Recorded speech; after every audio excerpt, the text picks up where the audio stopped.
Afternoon एक्सप्रेसले स्वागतम स्टूडियोत मैं पापरियार प्रथम तो ब्रेकिंग न्यूज कांग्रेस नेत्री प्रियंका गांधीर অসম ভ্ৰমণ বাতিল কৰা হৈছে কৰোনাত আক্ৰান্ত প্ৰিয়ংকাৰ স্বামী ৰবাৰ্ট বড্ৰা স্বামী আক্ৰান্ত হোৱাৰ পিছতে অসম ভ্ৰমণ বাতিল কৰিছে প্ৰিয়ংকাই আজি অসমত তিনিখনকৈ প্ৰচাৰ সভাত অংশগ্ৰহণ কৰাৰ কথা আছে প্ৰিয়ংকা গান্ধী গোৱালপাৰা গোলকগঞ্জ আৰু সৰুক্ষেত্ৰীত প্ৰিয়ংকাৰ সভা আছে আৰু আমি দেখিবলৈ পাইছিলো বা আমি দেখুৱাইছিলো যে গোৱালপাৰাত যথেষ্ট সংখ্যক লোকৰ সমাগম ঘটিছিল 30,000 লোকৰ সমাবেশ ঘটিছিল আৰু সকলোৱে অপেক্ষা কৰি আছিল কিন্তু 1 বাজি যোৱাৰ পিছত এই খবৰ আহি পৰে যে কংগ্ৰেছ নেত্ৰী প্ৰিয়ংকা গান্ধীয়ে ইতিমধ্যে অসম ভ্ৰমণ বাতিল কৰিছে আৰু বাতিল হোৱাৰ কাৰণ হৈছে হোম কোৱাৰেণ্টাইনত আছে প্ৰিয়ংকা গান্ধী কাৰণ স্বামী ৰবাৰ্ট বড্ৰা যেহেতু কৰোনাত আক্ৰান্ত হৈছে মহামাৰী কৰোনাত আক্ৰান্ত হৈছে স্বামী আক্ৰান্ত হোৱাৰ পিছতে অসম ভ্ৰমণ বাতিল কৰিলে প্ৰিয়ংকা গান্ধীয়ে তিনিখনকৈ প্ৰচাৰ সভা আছিল আজি অংশগ্ৰহণ কৰাৰ কথা আছিল আমি পুৱাৰ ভাগৰ পৰা দেখুৱাই গৈছিলো কেনে ধৰণে হাজু হৈছে প্ৰস্তুত হৈছে সকলোবোৰ আমি দেখুৱাইছিলো গোৱালপাৰাটো যেহেতু যথেষ্ট সংখ্যক লোকৰ সমাগম ঘটিছিল পুনৰ কৈছো 20ৰ পৰা 30,000 লোকৰ সমাগম ঘটিছিল গোৱালপাৰাত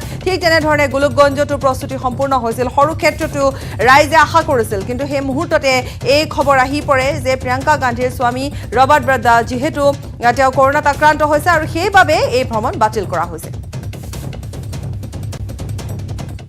Just to say that I've been exposed to the coronavirus. So although I tested negative yesterday, the doctors have advised that I self-isolate for a few days. Unfortunately, I have to cancel the program that was scheduled for me for the Assam campaign today and for Tamil Nadu tomorrow and Kerala day after tomorrow. I'd like to apologize to everybody for not being able to be there. And I wish all the candidates that I was supposed to campaign for the very, very best in the election. I hope all of you do well and the Congress is victorious. Thank you. আৰু ইতিমধ্যে ৰাইজক জনালে যে কি কাৰণত আহিব পৰা নাই ৰিংকু দাস আছে গোৱালপাৰাত ৰিংকু আপোনাৰ পৰা আমি অন্য এটা কথাহে জানিব বিচাৰিম কাৰণ যেহেতু ভ্ৰমণ বাতিল কৰা হৈছে তাত যেহেতু যথেষ্ট সংখ্যক লোক আছিল বৰ্তমান পৰিৱেশ কেনেকুৱা ৰাইজে প্ৰতিক্ৰিয়া কি প্ৰকাশ কৰিছে আৰু কি খবৰ আছে আপোনাৰ হাতত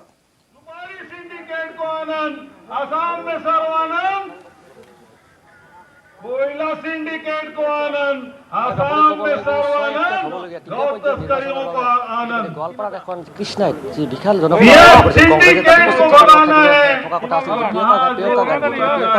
কিন্তু উপস্থিত থাকিব পৰা নাই কোভিড আক্ৰান্ত হোৱাৰ বাবে তেখেত উপস্থিত থাকিব পৰা নাই ৰাতিপুৱাৰে পৰা দেখা গৈছে এই যি কৃষ্ণাই অঞ্চলত যি কংগ্ৰেছৰ বিশাল জনসভাত ইতিমধ্যে প্ৰিয়ংকা গান্ধীৰ ভাষণ শুনিবলৈ ইতিমধ্যে অপেক্ষা কৰিছিল কিন্তু এতিয়া প্ৰিয়ংকা গান্ধী নহাত ইতিমধ্যে খুব প্ৰকাশ কৰিছে পোনে পোনে জানিব বিচাৰিম মই আপোনাৰ কাষত আহিছোঁ দেখা গৈছে প্ৰিয়ংকা গান্ধী কি কাৰণত প্ৰিয়ংকা গান্ধী নাই সব প্ৰিয়ংকা গান্ধী আমি শুনা মতে প্ৰিয়ংকা গান্ধীৰ লগত থকা কোনোবা এজনৰ কোভিড হৈছে গতিকে এজ পাৰ কোভিড প্ৰট'কল এই প্ৰগ্ৰামখন বাতিল কৰিব লগা হৈছে যাতে মানুহৰ মাজত আৰু কৰোনা স্প্ৰেড নহয় গতিকে এইটো ভাল কাম কৰিছে বুলি আমি ভাবিছোঁ আহিব পাৰিলে কিন্তু কথাটো বেয়া আছে অহা নাই তাই अस्मिता और पहचान बचाने के लिए होगा इन्हीं शब्दों के साथ अपनी वाणी को विराम देता हूं धन्यवाद जय हिंद কৃষ্ণাই অঞ্চল প্ৰায় 30,000ৰ অধিক লোক ইতিমধ্যে প্ৰিয়ংকা গান্ধীৰ যি ভাষণ শুনিবলৈ ৰৈ আছিল কিন্তু এতিয়া প্ৰিয়ংকা গান্ধী নহাত দেখা গৈছে প্ৰিয়ংকা গান্ধী ডাঙৰীয়ানীয়ে কেইটা বজাৰ পৰা আছিল ৰাতিপুৱা 8টা বজাৰ পৰা আছিল কিন্তু প্ৰিয়ংকা যি 10টা বজাত অহা কথা আছিল এতিয়া 10টা বজাৰ পৰা প্ৰায় 1টা বজাত আহি পাল কিন্তু প্ৰিয়ংকা যি আজি আহি নাপালে প্ৰিয়ংকাৰ ঠাইত আৰু ছত্তীশগড়ৰ মুখ্যমন্ত্ৰীয়ে আহি পাল সেইকাৰণে সকলোৰে মনত অলপ দুৰ্বল হৈ আছে মনবিলাক দুৰ্বল হৈ আছে প্ৰিয়ংকা গান্ধী দেখিবৰ কাৰণে ৰৈ আছিল কিন্তু প্ৰিয়ংকা গান্ধী দেখিবৰ কাৰণে ৰৈ আছিল থাকিলেও মহাজোটবন্ধনৰ যিহেতু কংগ্ৰেছ মহাজোটবন্ধনৰ কাৰণে ইয়াতে সকলোৱে মহাজোটবন্ধন ভোট দিব বুলি ক'ব লাগিব প্ৰিয়ংকা গান্ধী অপেক্ষা কৰি আছিল ইয়াৰ কংগ্ৰেছৰ যি সমৰ্থকসকল কিন্তু প্ৰিয়ংকা গান্ধী নোহোৱাত ক্ষোভ প্ৰকাশ কৰিছে আৰু ইয়াত আহি উপস্থিত হৈছে যি জিতেন্দ্ৰ সিং আহি উপস্থিত হৈছে ছত্তীশগড়ৰ মুখ্যমন্ত্ৰী সেইবিলাক ইয়াত উপস্থিত হৈছে আৰু ৰিপুণ বৰা আহি উপস্থিত হৈছে কিন্তু প্ৰিয়ংকা গান্ধী ইতিমধ্যে ইয়াত উপস্থিত থাকিব পৰা নাই কিয়নো তেখেতৰ যি স্বামীৰ ইতিমধ্যে যি কোভিডত আক্ৰান্ত হোৱাৰ ফলত ইতিমধ্যে উপস্থিত থাকিব পৰা নাই হয় পাপৰি ৰিংকু এই মুহূৰ্তত পোনপটীয়াকৈ আপুনি দেখুৱাই গৈছে এয়া ভিডিঅ' কনফাৰেন্সৰ যোগে প্ৰিয়ংকা গান্ধীয়ে ইতিমধ্যে ৰাইজক অৱগত কৰিছে তেওঁ ৰাইজক সম্বোধি এই কথা জনাইছে যে তেওঁ কি কাৰণত আহিব পৰা নাই আমি কিছু সময় সেয়া দেখুৱাম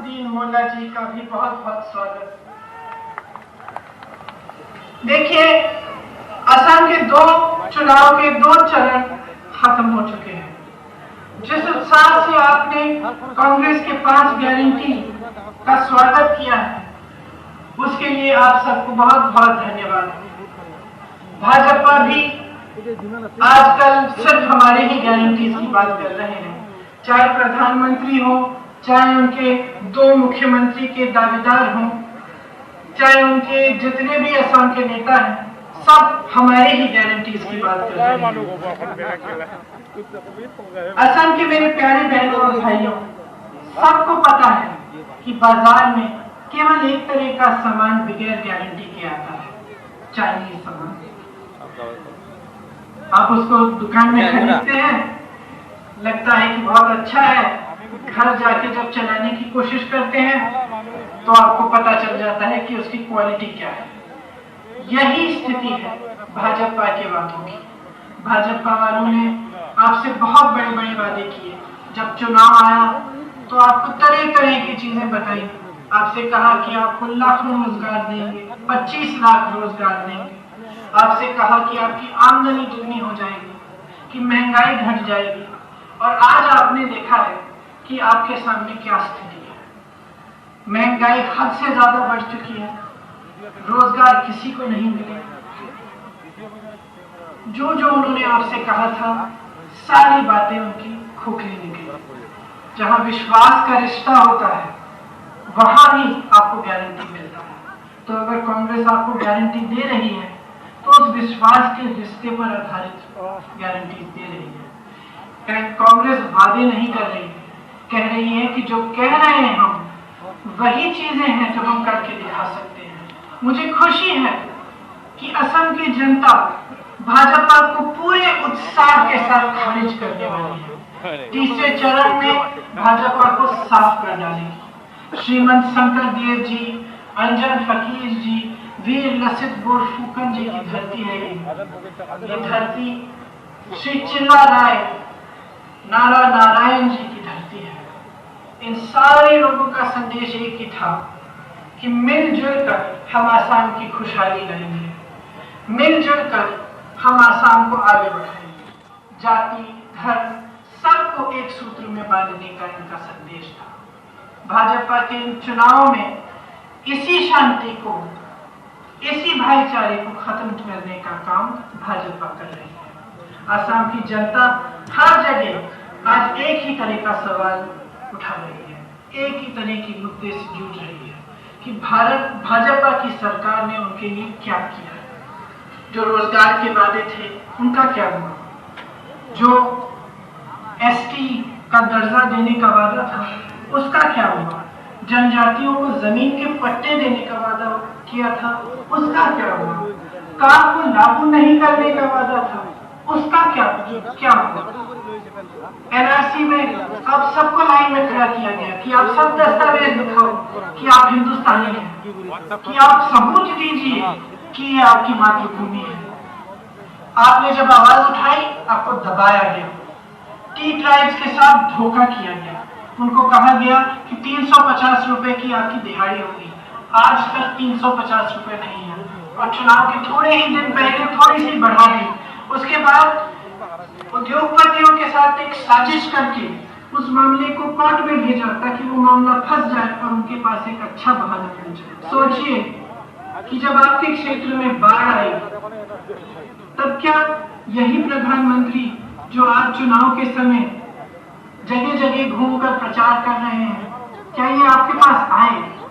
क्या भाजपा के नेता आपके पास आए? आपका जो राहत का पैसा है क्या वो आपके पास आया? वो आपका पैसा है, किसी सरकार का नहीं है, किसी नेता का नहीं है, प्रधानमंत्री जी का नहीं है। वो पैसा इसीलिए रखा गया है ताकि जब आप में आपत्ति आए, जब यहाँ पे बाढ़ आए तब आपको लेकिन वो भी आप तक नहीं पहुंचा। आप सोच सकते हैं कि इनके नेता कैसे हैं। कांग्रेस पार्टी ने आपको हितेश्वर साइकिया जी जैसे मुख्यमंत्री दिए, तरुण गोगोई जैसे मुख्यमंत्री दिए, जिन्होंने दिन रात आपके लिए काम किया, आपके लिए संघर्ष किया और आपके लिए समर्पित रहे, आपसे कंधे से कंधे मिलाकर आपकी आपत्तियों को झेलने का काम किया है। आज स्थिति यह है कि दो लड़ते झगड़ते मुख्यमंत्री हैं असम के और दोनों दिल्ली से रिमोट कंट्रोल पे चल रहे हैं। तो कांग्रेस ने आपको ऐसी सरकारें दी है जिन्होंने आपके प्रदेश का विकास किया है। आज असम जो भी है, असम के लोगों ने उसको बनाया है। और आपके साथ साथ कांग्रेस पार्टी की सक्षम सरकारों ने बनाया, जो कि भूपेन हजारिका जी और प्रतिमा बरुआ पांडे जी ने मिलकर गाया था, आज सबकी जुबान पर है। আমি একে খন নাওরে যাত্রী, আমি একে খন नावरे যাত্রী, हम सब एक ही नाव के यात्री हैं। कांग्रेस के लिए असम इसी विरासत का एक धागा है जिसमें सभी धर्मों और समुदायों को मोतियों की तरह पिरोया गया है, मगर भाजपा के लिए असम हर तरह के विभाजनकारी प्रयोगों की प्रयोगशाला है। कल प्रधानमंत्री जी ने कहा कि असम के लोगों ने कांग्रेस पार्टी को रेड कार्ड दिया है। वाह, सच्चाई समझिए प्रधानमंत्री जी, कोई रेड कार्ड नहीं दिया है। असम के सारे लोग देख रहे हैं कि भाजपा और आपकी सरकारें फाउल खेल रही हैं, सबको दिख रहा है। आप लोगों को अलग करना चाह रहे हैं और खास तौर से चुनाव में फायदा उठाने के लिए आप विभाजन कर रहे हैं समाज का। जो पैसा 5 साल से लूटा था उसको पानी की तरह आप बहा रहे हैं ताकि झूठ फैलाया जाए, मीडिया खरीदी जाए, प्रोपेगेंडा किया जाए, आपका पीआर हो। लेकिन जनता देख रही है, जनता समझती है, क्योंकि जनता झेलती है, जनता अपने जीवन को जानती है। असम का एक एक भाई, यहाँ की एक एक बहन जानती है कि कितनी महंगाई का सामना करना पड़ रहा है। आज भाजपा के स्वघोषित मुख्यमंत्री ने बयान दिया है कि कार विरोधी वोटर को बांटने के लिए उन्होंने क्षेत्रीय पार्टियों को खड़ा किया। वो ये बयान इसलिए दे रहे हैं क्योंकि आपके मुद्दों से दूर हो चुके हैं। पिछले साल की बाढ़ से आपकी फसलें नष्ट हुई, आपकी मछली पकड़ने वालों को झटका लगा, आपकी जमीन नष्ट हुई। क्या मिला आपको? क्या किया इन्होंने? कैसे बयान दिए उस समय? क्या राहत पहुंचाई आपको? ना आपको मुआवजा मिला, ना आपको राहत मिली, और उसके बजाय आप पर महंगाई ला दी गई। आपको पट्टे देने के बजाय आपको महंगाई दी। लॉकडाउन के समय यहाँ के लोगों को भूखा रहना पड़ा। सरयू और कोरिया बनाने वाली मेरी बहनों की आमदनी खत्म हो गई। भाजपा नेता सैटेलाइट से बाढ़ रोकने की बात करते थे, लेकिन चीन के 40 बांधों की बात नहीं करते, जिनकी वजह से ये बाढ़ आ रही है, क्योंकि चीन से डरते हैं, उसका नाम लेने से डरते हैं। सुपारी, केला, सरसों, ऐसी फसलों के लिए उनकी सरकार ने आपको एमएसपी नहीं दी।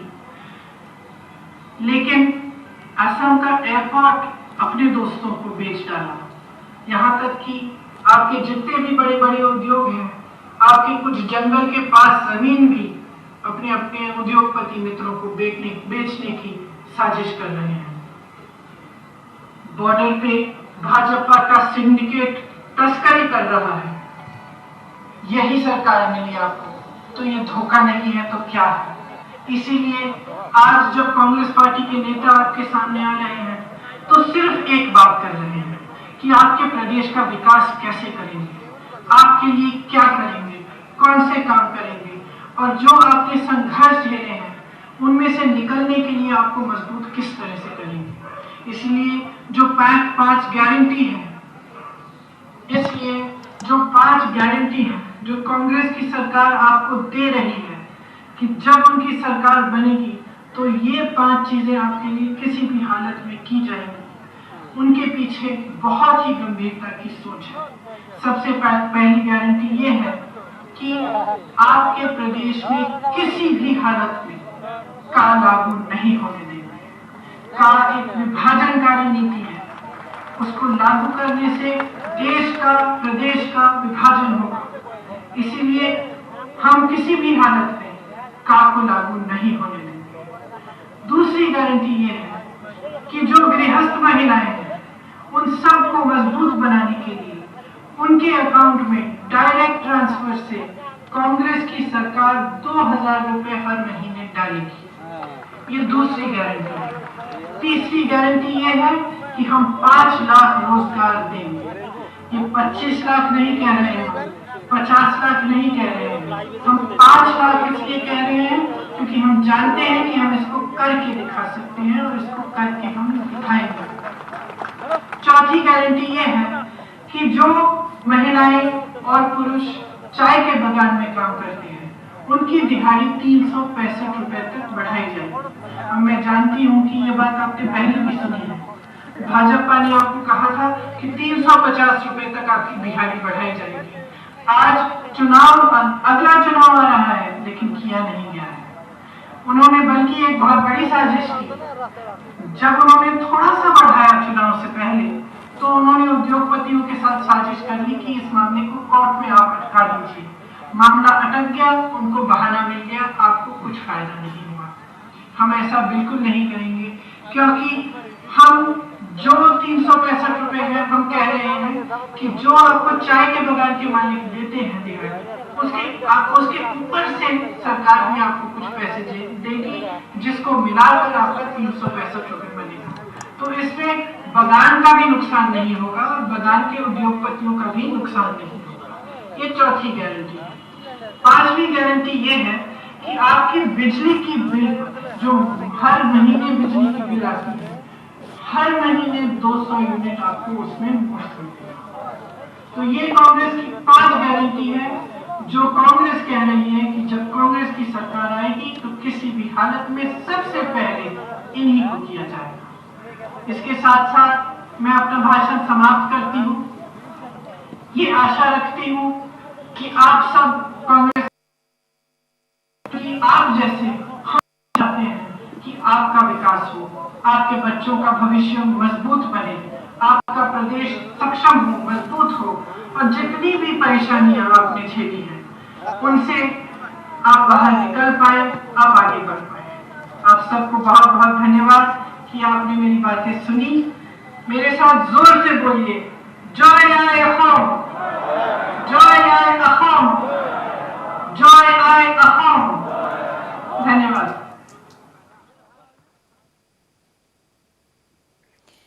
আমি গোৱালপাৰাৰ পৰা দেখুৱালোঁ আৰু ইতিমধ্যে আমি কৈছোঁৱে যে যিহেতু প্ৰিয়ংকা গান্ধী আহিব নোৱাৰিলে কাৰণ স্বামী ৰবাৰ্ট বাদ্ৰাৰ ক'ভিড পজিটিভ পোৱা গৈছে আৰু বাদ্ৰাৰ ক'ভিড পজিটিভ পোৱাৰ বাবে প্ৰিয়ংকা গান্ধী হোম কোৱাৰেণ্টাইন হৈ আছে আৰু যাৰ ফলত ভ্ৰমণ বাতিল কৰা হৈছে। কিন্তু তেওঁ যিহেতু আমি দেখুৱালোঁ যে তেওঁ ৰাইজক সম্বোধি যিখিনি ভাষণ প্ৰদান কৰিলে, ভিডিঅ' কনফাৰেন্স যোগে তেওঁ ভাষণ প্ৰদান কৰিলে, যি প্ৰচাৰ সভা অনুষ্ঠিত কৰাৰ কথা আছিল সেয়া তেনেধৰণে ভিডিঅ' কনফাৰেন্সিঙৰ যোগেদিয়ে সেই প্ৰচাৰ সভাত তেওঁ অংশগ্ৰহণ কৰিলে।